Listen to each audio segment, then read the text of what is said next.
I'm going to talk about chronic relapse. And what I mean by chronic relapse is you get through acute withdrawal and you have some clean time for a couple days and you relapse. And this happens multiple times, whether it's a month, multiple times in 6 months, and you don't understand why you keep relapsing. And if you look at your life, okay, you look at your 24 hours that you're living, and you see that you haven't made any positive changes. All right, you haven't learned how to cope with positive and negative things. When you use a substance as your emotions, and what I mean by that is if you don't have the substance, you don't have emotions.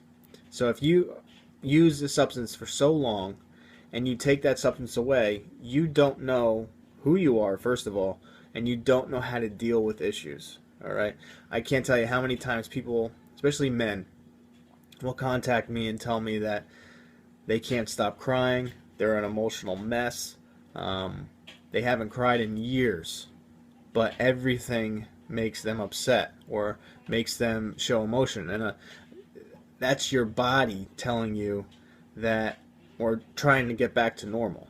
Okay, so in this time when you have emotions that are flying because you haven't felt in so long, you have to understand how to deal with certain things. And this is where therapy comes in. This is where writing your thoughts and your emotions out on paper, going into meetings, meeting people in recovery that you can share these experiences with, and they can tell you, yeah, it's normal. It's completely normal to feel the way you do, and feeling is good. All right, you want to feel. You don't want to be numb.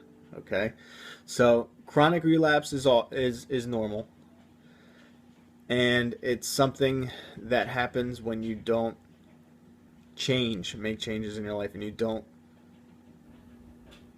learn how to cope with things. Okay, and it's completely normal. I mean, a lot of people have to go through relapse a couple times before they figure out the right way to go about things. And if you find yourself in chronic relapse, and you haven't tried inpatient, it may be time to try an inpatient rehab facility, get away from where you live, and work a program to the fullest extent that they have. Okay, try everything that you can. I have a email today, and the email is coming from anonymous. I'm not going to share the name. But he says, I love your videos and I find them very helpful. Keep it up. I started using opiates when I was around 17 and was stuck on them, as well as benzos and all other sorts of drugs for over 1.5 years.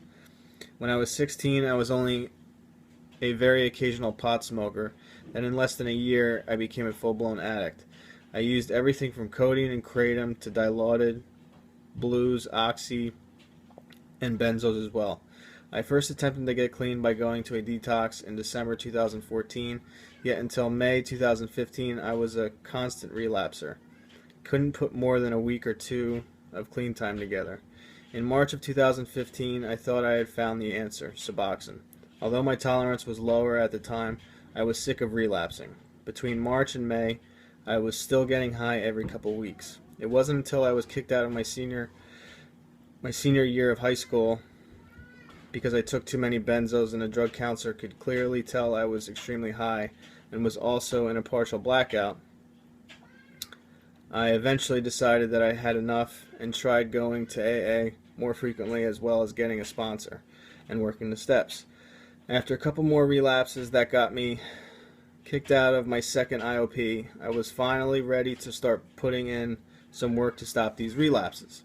I signed up for IOP number 3 and didn't use at all through the entire program. I currently have almost 7 months clean now, and I owe it to AA, as well as watching Ryan's videos and calling other people daily in recovery. I'm also in the middle of my Suboxone taper and feel completely fine. But I know if things get tough, I now have a network of people to fall back on so I don't get high again. The reason I wrote this is to show people out there that there is hope and anything is possible if you work for it and do it for yourself. I have tried everything before getting involved in AA, as well as building a good support network.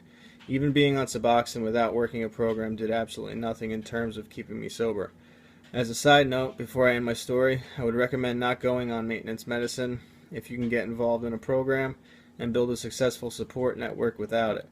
If you are sick of having your life being derailed from opiates, pills, booze, etc., there is hope. If someone keeps using, things only get worse. But when someone gets sober, things can only get better. Take care. Alright, if you'd like to share your story, please email me at ryan@compsupport.com. In the subject line, put YouTube story, my story. Let me know if you want to use your first or last name or stay anonymous. Alright, questions or comments below, and keep watching. Thanks.